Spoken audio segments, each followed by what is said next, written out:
Hi, I'm Daniel Lance Wright. Now, call me Danny, though, please. I just use that name because I'm a novelist.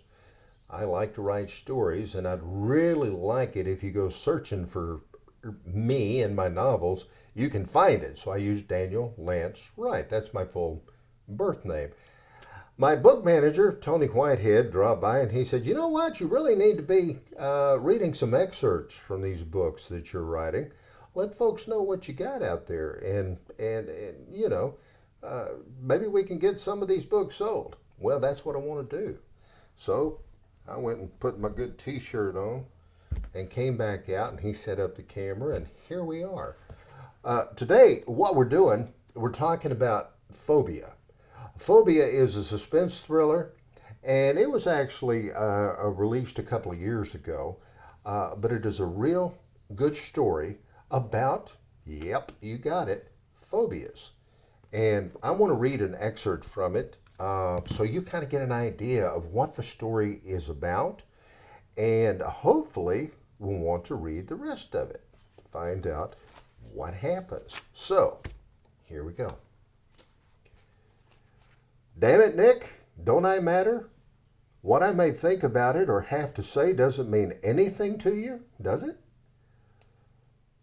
At the moment, not so much, Nick thought.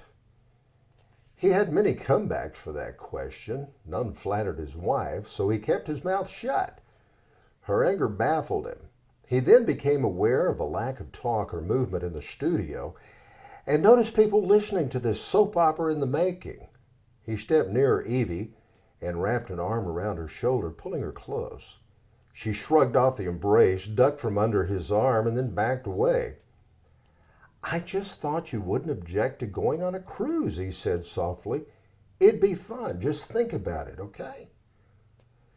She didn't afford it even one full second of thought. "I'm not about to get on a ship under the ludicrous guise of a good time and then want you pay more attention to your patients than me for 4 days. I can stay home and get that treatment." "Evie, please." "No." He sighed and stopped trying to reason with her.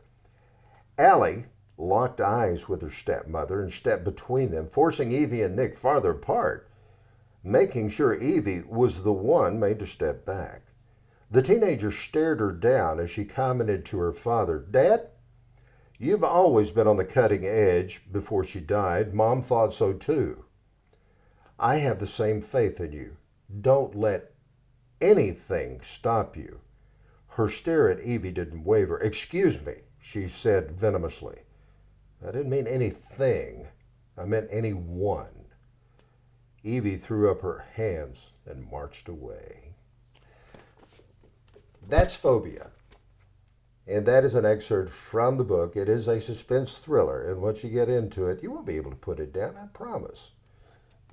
I hope you do read it. I'm Daniel Lance Wright. We'll see you again soon.